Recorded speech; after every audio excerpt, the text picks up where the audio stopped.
राजकाले बुद्धिमन्तं विष्णुं नायकं नायकं नायकं नायकं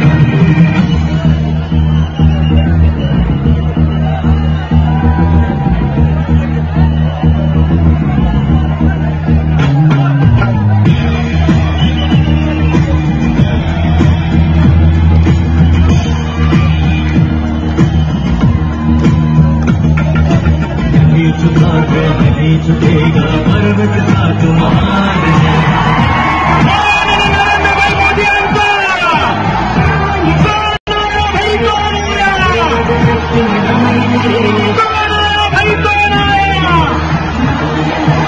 भाजप का शेर आया। कौन आया भाई, कौन आया, कौन आया भाई, कौन आया? भारतीय जनता पार्टी का, भारतीय जनता पार्टी का मोदी, मोदी, मोदी, मोदी, मोदी।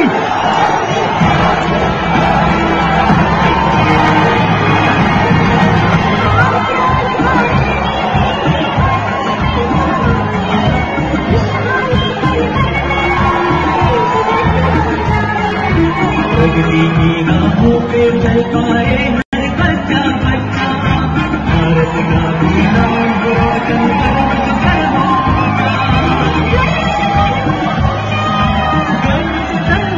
सर्वांनी शांततेने बसून घ्यावं। आपल्या भारताचे पंतप्रधान माननीय नरेंद्रभाई मोदी, भारतीय जनता पार्टीची बुलंद आपल्या खामगाव नगरीमध्ये बुलढाणा जिल्ह्यात आलेले आहेत। या बुलढाणा जिल्हा जो महाभाऊ जिजाऊंचा बुलढाणा आहे, श्री संत गजानन महाराजांचा बुलढाणा आहे, या जिल्ह्यामध्ये प्रथम आगमन आपल्या लाडक्या पंतप्रधानांचं झालेलं आहे। मोदी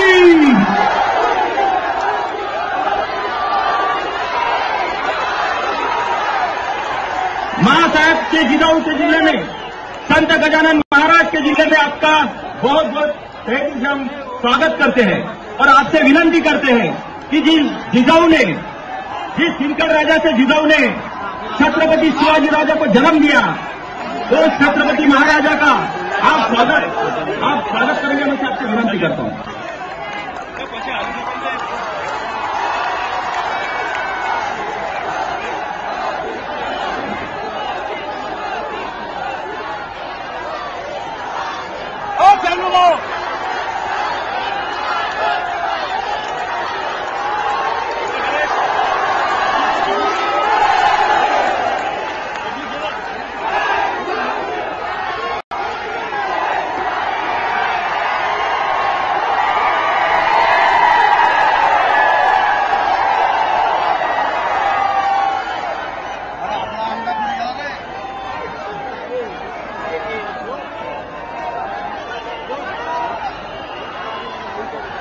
आपले लाडके पंतप्रधान माननीय नरेंद्रभाई मोदी यांचं स्वागत आपल्या जिल्ह्याचे, आपल्या महाराष्ट्राचे नेते आदरणीय भाऊसाहेब फुंडकर करतील अशी मी त्यांना विनंती करतो।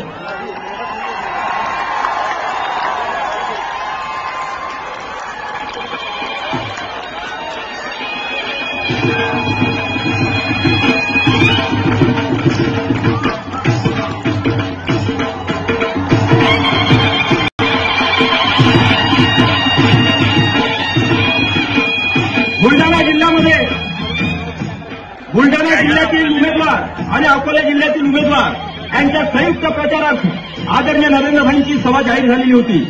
आज आपण सर्व मोठ्या संख्येने उपस्थित आहात। मी आपल्या बुलढाणा जिल्ह्यातील उमेदवार जे आहेत आदरणीय आकाशजी फुंडकर खामगाव यांना विनंती करतो की त्यांनी नरेंद्रभाईंचं स्वागत करावं।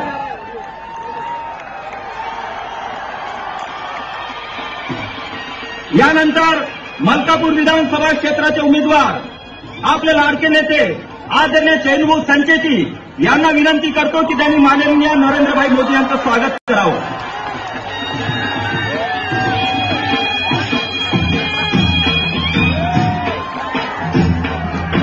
बुलढाणा जिल्ह्याचे उमेदवार आदरणीय योगेंद्रजी गुळे यांना विनंती करतो की आदरणीय नरेंद्रभाई मोदी यांचं त्यांनी स्वागत करावं। सर्व उमेदवार नरहरिभाऊ गवई, डॉक्टर मांडे, तेजरावजी थोरात, डॉक्टर रणजित पाटील, हरीश पिंपे,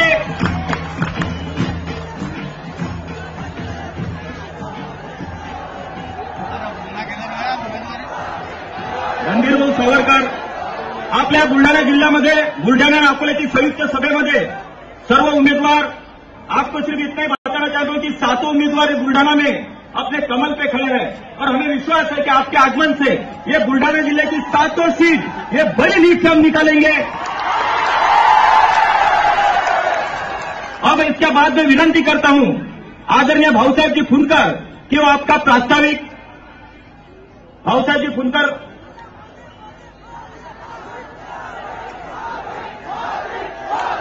मैं भाई साहब से विनंती करता हूं.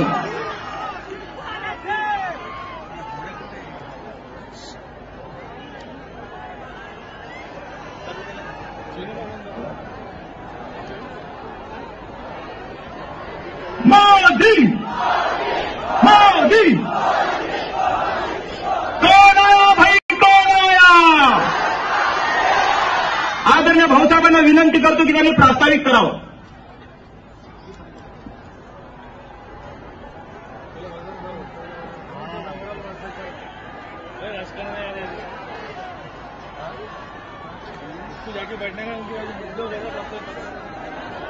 आपल्या हिंदुस्थानचे लाडके पंतप्रधान आणि जे जगाचं नेतृत्व करायला निघालेले आहेत, ज्यांनी अमेरिकेला दाखवून दिलेलं आहे की हिंदुस्थान आता कमी नाहीये, असे आपले लाडके पंतप्रधान माननीय नरेंद्रजी मोदी मंचावर उपस्थित आपल्या अकोला आणि बुलढाणा जिल्ह्याचे सर्व उमेदवार आणि एवढ्या कळपत्या उन्हामध्ये हजारोच्या संख्येनं उपस्थित असलेल्या माझ्या शेतकरी बांधवांनो, माझ्या तरुण मित्रांनो आणि माझ्या भगिनींनो, मी या जिजाऊ मातेच्या बुलढाणा जिल्ह्यामध्ये माननीय नरेंद्रजी मोदी यांचं हार्दिक स्वागत करतो आहे.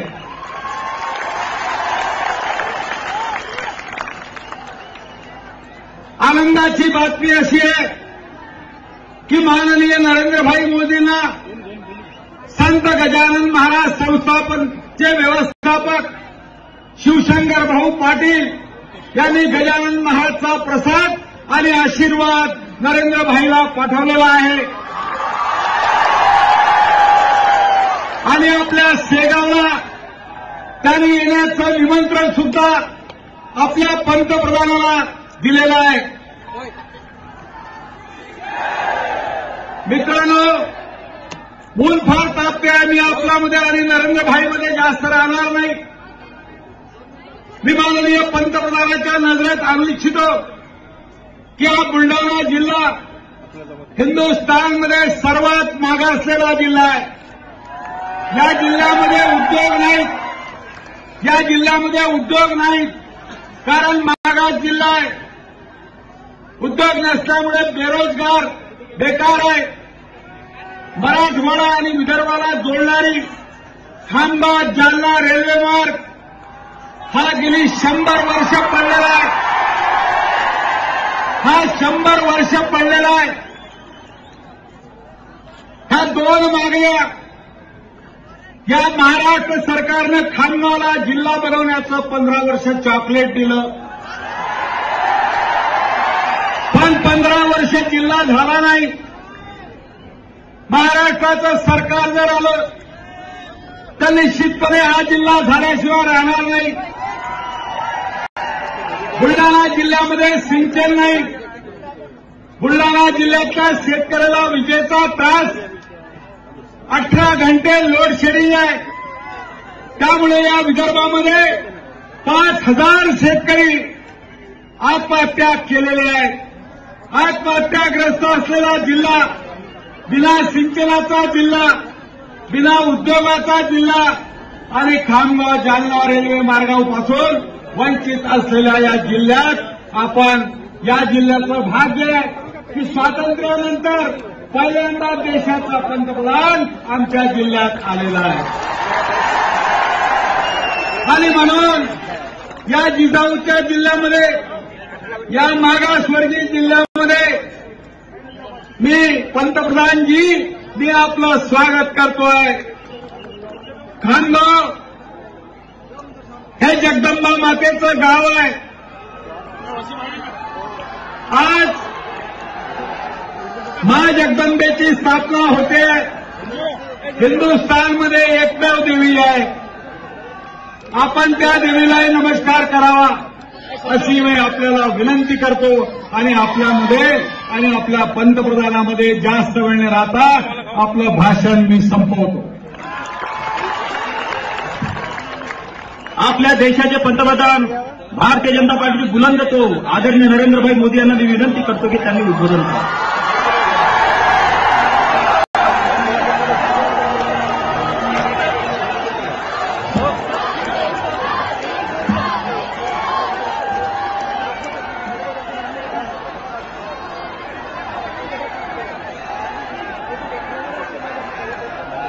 मोठी देवीने माझे प्रणाम.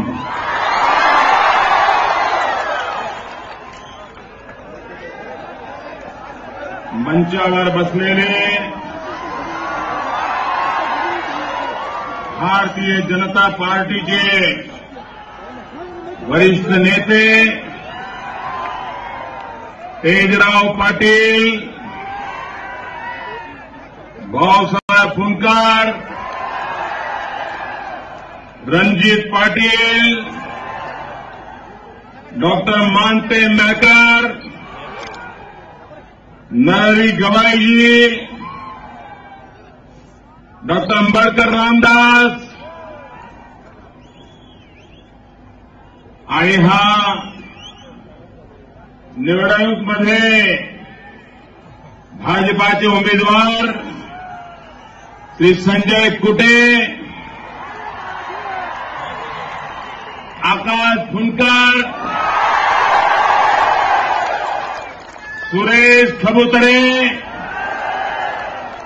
गोवर्धन शर्मा, रणधीर सावरकर, हरीश पिंपले, प्रकाश भरावसाकळे, चैनसुख संचेती और विशाल संख्या में पधारे हुए मेरे प्यारे भाइयों और बहनों,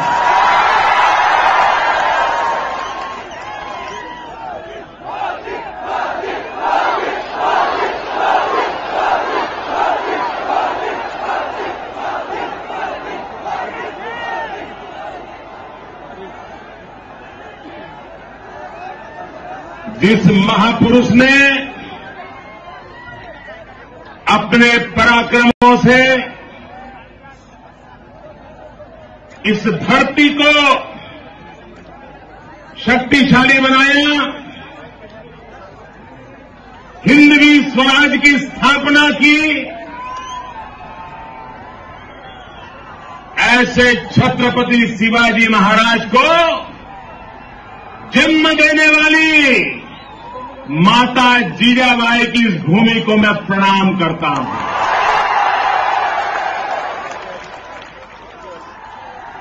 मैं गजानन महाराज जी के चरणों में वंदन करता हूं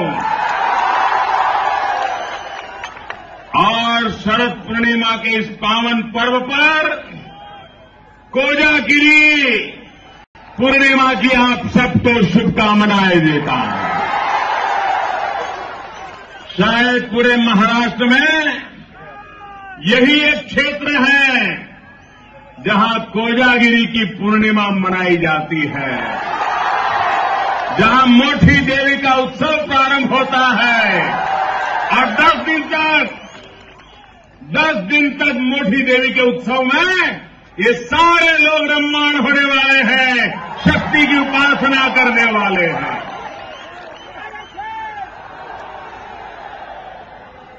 मैं आप सबको बहुत बहुत शुभकामनाएं देता हूं.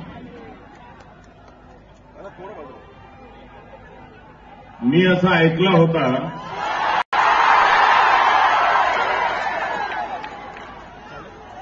क्या खामगाव जिल्हा बनणार होता का? बनवलं का? नाही बनवलं ना? काय झालं काय? रेल्वे आली का?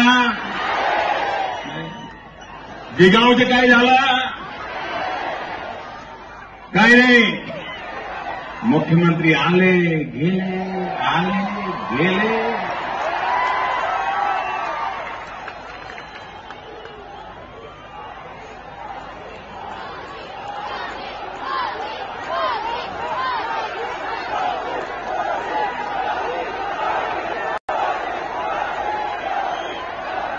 भाइयों बहनों,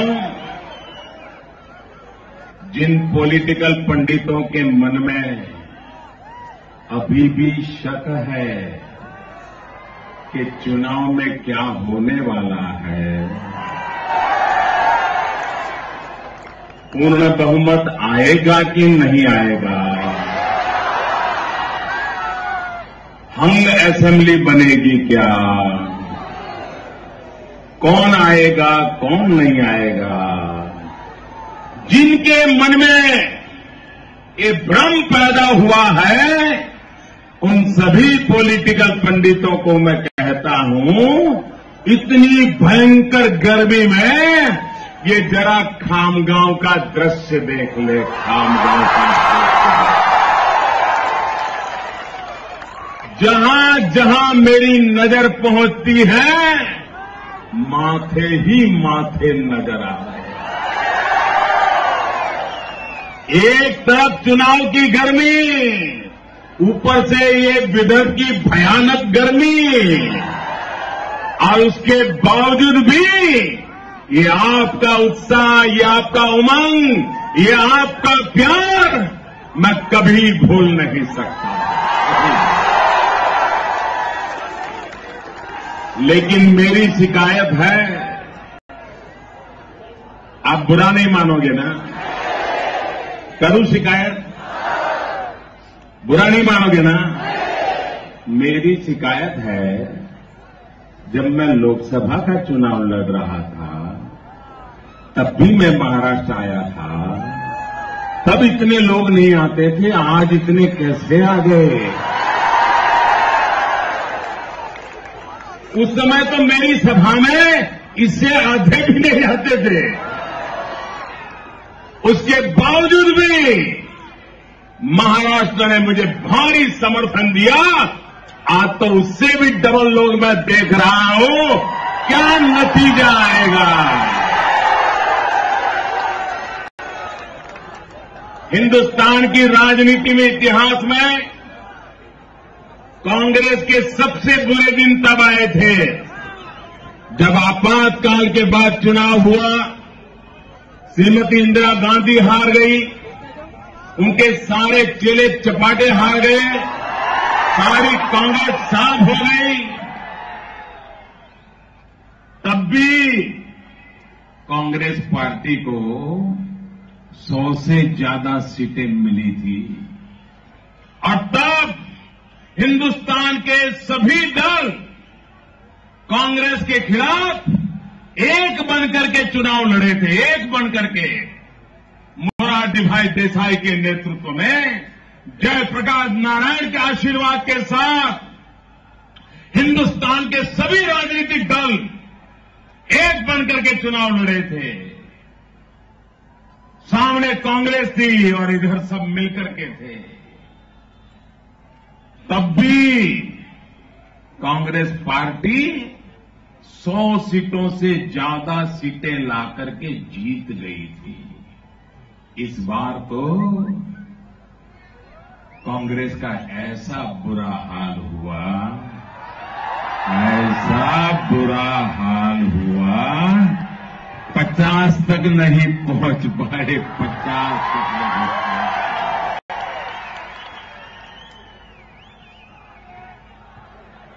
सत्ता तो छोड़ो, विरोधी दल भी नहीं बन पाए। जनता जनार्दन ने साफ कर दिया, सुपड़ा साफ, चुन चुन करके लोगों को घर भेज दिया। देश को तबाह करने वाले, लूटने वाले, गरीबों का खून चूसने वाले सबके सब गए। इस चुनाव में भी एनसीपी की घड़ी पे कितने बजे हैं भाई?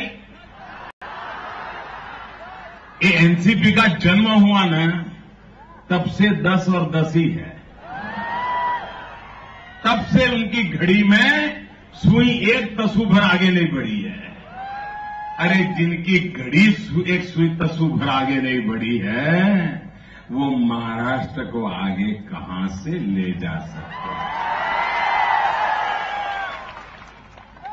और इस चुनाव में भी जनता ने उस घड़ी को बराबर याद रखा है। इसलिए कांग्रेस को भी 10 मिल नहीं पाएगी, एनसीपी को भी 10 नहीं मिल पाएगी। 10-10 के ही हिसाब बनने वाले हैं, इससे आगे कोई हिसाब बनने वाला नहीं। भाइयों बहनों, मैं चुनाव में महाराष्ट्र के कोने कोने में गया। ऐसा तूफान, ऐसी आंधी मैंने लोकसभा के चुनाव में भी नहीं देखी। यह आपका भरोसा, यह आपका विश्वास, मैं आपको वादा करने आया हूं। आपके सारे सपने, आपके सपने मेरे सपने हैं। भाइयों बहनों, ये कांग्रेस पार्टी और 60 साल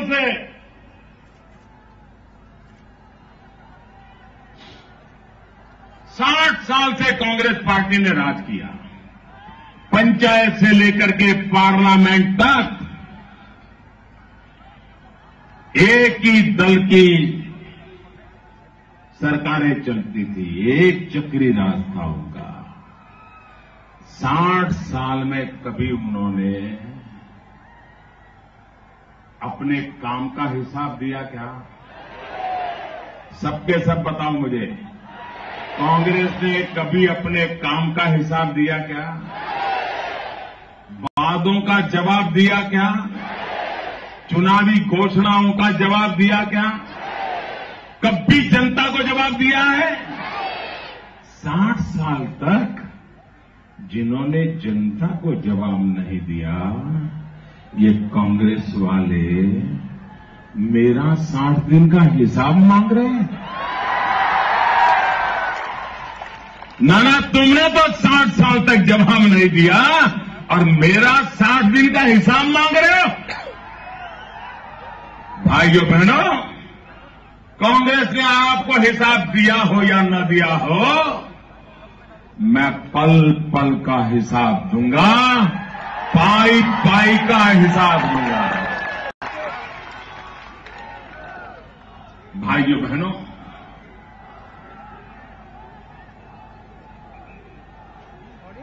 मैं जानता हूं गरीबी क्या होती है। मैं जानता हूं गरीबी से जिंदगी का गुजारा कैसे होता है। ये मैंने जिया है। मैं भी आप ही की तरह एक सामान्य परिवार से आया हूं। मैं किसी प्रधानमंत्री की कोख से पैदा नहीं हुआ। मैं किसी मंत्री के घर पैदा नहीं हुआ। मैं किसी राजनेता के घर में पैदा नहीं हुआ। मैं एक सामान्य परिवार में पैदा हुआ हूं। आज आपने मुझे यहां बिठाया है। भाइयों बहनों, बताइए, जिनके बीच में मैं पैदा हुआ, जिनके कारण मैं बड़ा बना, जिनके बीच मैंने जिंदगी गुजारी, क्या मुझे उनके लिए जीना चाहिए कि नहीं जिया चाहिए? मुझे गरीबों के लिए जीना चाहिए कि नहीं जीना चाहिए? मुझे गरीबों के लिए जूझना चाहिए कि नहीं जूझना चाहिए? मेरी सरकार गरीबों के काम आनी चाहिए कि नहीं आनी चाहिए? जो प्रधानमंत्रियों के घर में पैदा हुए हैं, उन्होंने बड़ों का भला किया। जो बड़े घर में पैदा हुए, बड़ों के लिए जिए। मैं गरीब के घर में पैदा हुआ, मैं गरीब के लिए जीना चाहता हूं, गरीब की जिंदगी बदलना चाहता हूं। आज इसलिए मेरे भाइयों बहनों, मेरी सरकार का हर काम गरीबों की भलाई के लिए है। मुझे बताइए, यह हमारा पूरा क्षेत्र कॉटन की खेती करता है कि नहीं करता है? मुझे बताइए, कॉटन की खेती करता है कि नहीं करता है? फिर भी यहां में कपास की खेती करने वाले किसान को आत्महत्या क्यों करनी पड़ती है? कौन जिम्मेवार? किसानों के मौत के लिए कौन जिम्मेवार? क्या उनको माफ करोगे? इस चुनाव में हिसाब चुकता करोगे? 15 साल तक जिन्होंने आपको लूटा है, उनको जवाब दोगे? चुन चुन के साफ करोगे? पक्का करोगे? देखिए, 15 अक्टूबर को 15 साल की इस बुराइयों को उसका मृत्युदंड बजाने का उत्सव है 15 अक्टूबर को। बुराइयों का मृत्युदंड बजाने का अवसर है 15 अक्टूबर। 15 साल के भ्रष्टाचार का मृत्युदंड बजाने का अवसर है 15 अक्टूबर। भ्रष्टाचार से मुक्ति का अवसर है 15 साल के भ्रष्टाचार से मुक्ति का अवसर है 15 अक्टूबर को। मनाओगे? कमल के निशान दबा करके बनाओगे? पूर्ण बहुमत वाली सरकार बनाओगे? भाइयों बहनों, इस बार महाराष्ट्र के मतदाताओं ने अपनी समझदारी का परिचय देना है। अगर आपने आधे अधूरे मन से वोट दिया और अगर पूर्ण बहुमत वाली सरकार नहीं बनी, तो आपको कोई जवाब ही नहीं देगा। वो क्या करेंगे? कहेंगे ये तो मैं नहीं कर पाया क्योंकि वो हमारा साथी है ना, उसकी गड़बड़ है। साथी को बोलोगे तो क्या उसकी गड़बड़ है? कोई जवाब नहीं देगा। लेकिन अगर पूर्ण बहुमत वाली सरकार बनाओगे तो आप उस सरकार का जवाब मांग सकते हो, उस सरकार का कान पकड़ सकते हो। आपने मुझे दिल्ली में पूर्ण बहुमत के साथ बिठाया है। 5 साल के बाद ये जनता जनार्दन मेरा कान पकड़ सकती है। मोदी जी बताओ क्या किया? कह सकती है कि नहीं कह सकती है? मोदी का कान पकड़ सकते हो, नहीं पकड़ सकते हो? लेकिन अगर पूर्ण बहुमत नहीं दिया होता तो क्या होता? मोदी कह देता वो तो उसने किया, फलाने ने किया, ढिकने ने किया, भाग जाता मोदी। अब मोदी भाग नहीं सकता। अब मोदी को जवाब देना पड़ेगा। 5 साल में क्या किया और क्या रह गया, उसका जवाब देना पड़ेगा। और देश की जनता मोदी का कान पकड़ सकती है। आज आप कांग्रेस वालों को कहो तो कहता है एनसीपी वाले ने गड़बड़ की। एनसीपी वालों को कहो तो बोले कांग्रेस वाले ने गड़बड़ की। कोई जवाब देता है क्या? 15 साल आपको लूटा, कोई जवाब देता है क्या? अगर पूर्ण बहुमत की सरकार बनाई होती तो आप उनका कान पकड़ सकते थे कि नहीं पकड़ सकते थे? और इसलिए भाइयों बहनों, इस चुनाव में आपसे आग्रह करने आया हो कि आप महाराष्ट्र में पूर्ण बहुमत वाली सरकार बनाइए और सरकार में बैठे हुए लोगों को कान पकड़ने करने की तैयारी कीजिए भाई। करोगे? पक्का करोगे? भाइयों बहनों, आपने देखा होगा ये हमारा देश हजारों साल पुराना है कि नहीं है? मुझे आपसे जवाब चाहिए। हमारा देश हजारों साल पुराना है कि नहीं है? 1857 के स्वतंत्र संग्राम में भी ये हिंदुस्तान था कि नहीं था?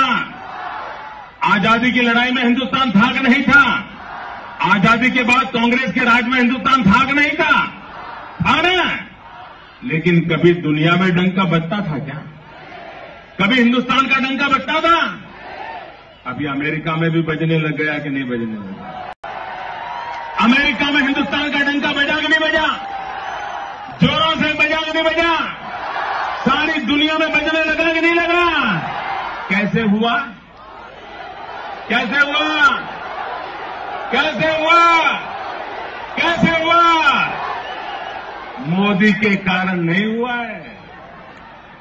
ये मोदी के कारण नहीं हुआ है। ये मोदी का जादू नहीं है। ये मोदी का करिश्मा नहीं है। ये करिश्मा आपका है, आपका। ये करिश्मा 125 करोड़ देशवासियों का है। 125 करोड़ देशवासियों ने इस चुनाव में, लोकसभा में 30 साल के बाद पूर्ण बहुमत वाली सरकार बनाई है। एक पार्टी की सरकार को चुना है और उसके कारण दुनिया भी मानने लगी है कि मोदी के पीछे 125 करोड़ देशवासी खड़े हैं। यही तो ताकत है जिसके कारण दुनिया हमारी बात मानने लगी है। मुझे बताइए भाइयों, महाराष्ट्र का डंका बजना चाहिए कि नहीं बजना चाहिए? महाराष्ट्र का डंका दुनिया में बजना चाहिए कि नहीं बजना चाहिए? महाराष्ट्र का जय जयकार होना चाहिए कि नहीं होना चाहिए? छत्रपति शिवाजी महाराज का जय जयकार होना चाहिए कि नहीं होना चाहिए? महाराष्ट्र का हिंदुस्तान में जय जयकार होना चाहिए कि नहीं होना चाहिए? अगर आप ये चाहते हैं तो आपको महाराष्ट्र में पूर्ण बहुमत वाली भाजपा की सरकार बनानी होगी। पूर्ण बहुमत वाली सरकार बनाइए, देखिए देखते ही देखते महाराष्ट्र का डंका बजने लग जाएगा। भाइयों बहनों, इस कांग्रेस के राज में हर वर्ष 3,700 किसान आत्महत्या करते हैं। सबसे ज्यादा आत्महत्याएं विदर्भ में हुई है। 10 साल में हजारों किसानों ने मौत को गले लगा दिया। हजारों माताएं बहनें विधवा हो गई। हजारों माताओं ने अपना लाल खो दिया। लाखों बालकों ने अपना पिता खो दिया। भाइयों, इतना बड़ा पाप करने वालों को माफ किया जा सकता है क्या? किया जा सकता है क्या? भाइयों बहनों, जब 15 तारीख को आप वोट करने जाएं, कमल के निशान पर बटन दबाएं, उस समय उन किसानों का जरूर स्मरण करना जिनको आत्महत्या करने के लिए मजबूर होना पड़ा है। उन अनाथ बालकों को याद करना जिसने अपने पिता को खोया है। उस मां को याद करना जिसने अपने बेटे को खोया है। उस बहन को याद करना जिसने अपने पति को याद किया है। और उनका पुण्य स्मरण करके 15 अक्टूबर को 15 साल से पाप कर रहे पाप को निकालने के लिए कमल के निशान पर बटन दबाइए। भाई, मुझे बताइए, इतनी बड़ी कॉटन की खेती होती है, क्या मेरा किसान सुखी नहीं हो सकता है? क्या नहीं हो सकता है? क्या मेरे पास रास्ता है, मैं दिखाना चाहता हूं। मेरी एक फॉर्मूला है, 5F फॉर्मूला, 5F फॉर्मूला। जहां पर कपास पैदा होता है, कपास की खेती होती है, उस इलाके के लिए मेरे पास 5F फॉर्मूला है। Farm to fibre, fibre to fabric, fabric to fashion, fashion to foreign.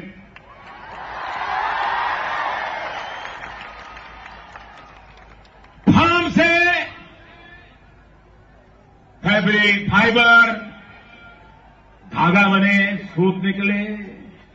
Fibre से फैब्रिक, जहां कपास हो वहीं धागा बने, जहां धागा हो वहीं कपड़ा बने, जहां कपड़ा हो वहीं रेडीमेड गारमेंट बने, जहां रेडीमेड गारमेंट बने वहीं से विदेश में माल बिकने चला जाए। मेरा किसान सुखी होगा कि नहीं होगा?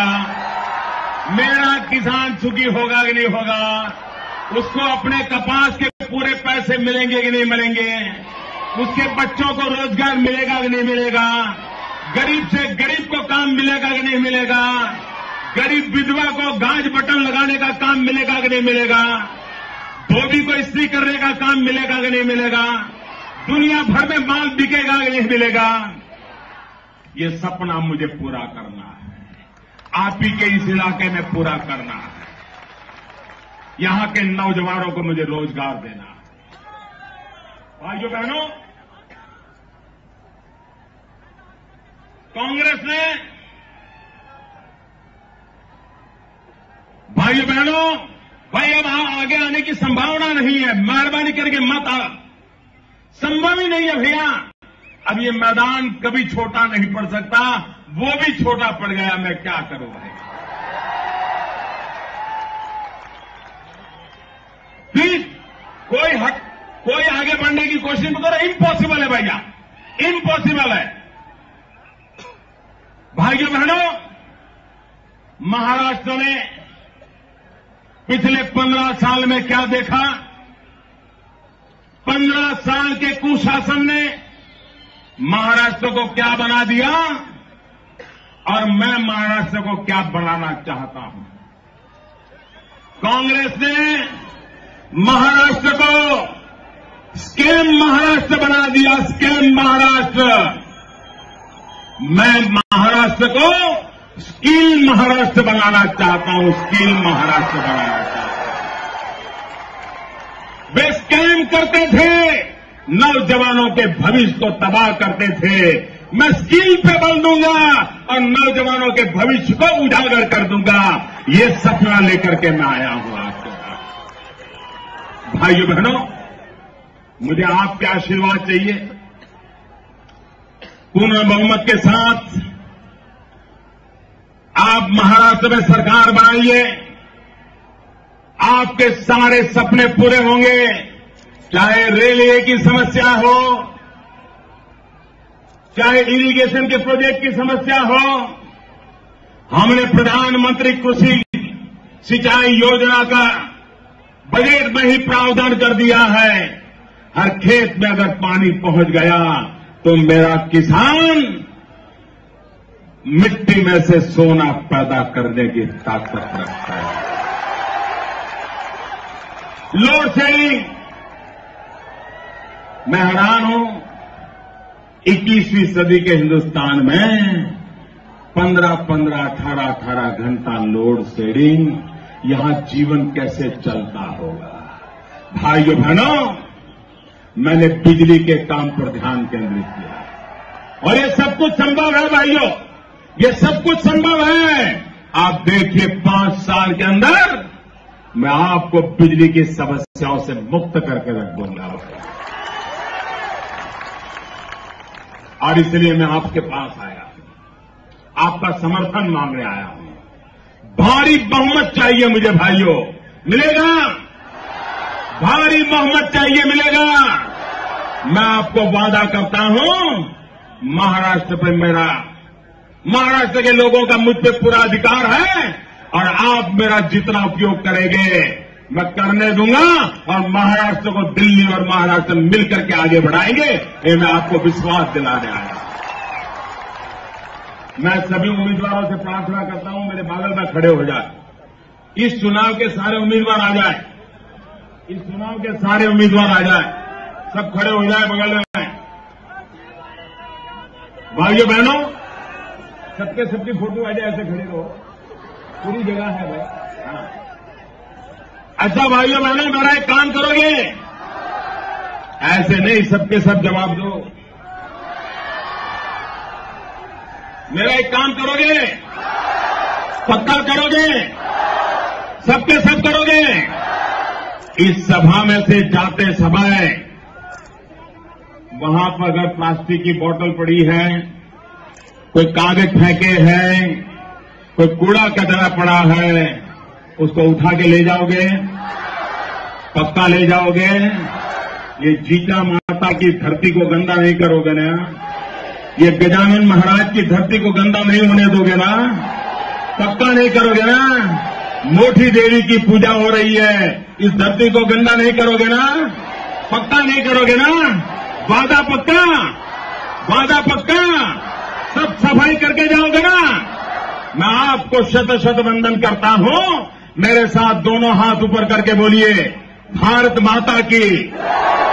ऐसे नई पूरी ताकत से बोलिए, भारत माता की, भारत माता की, भारत माता की।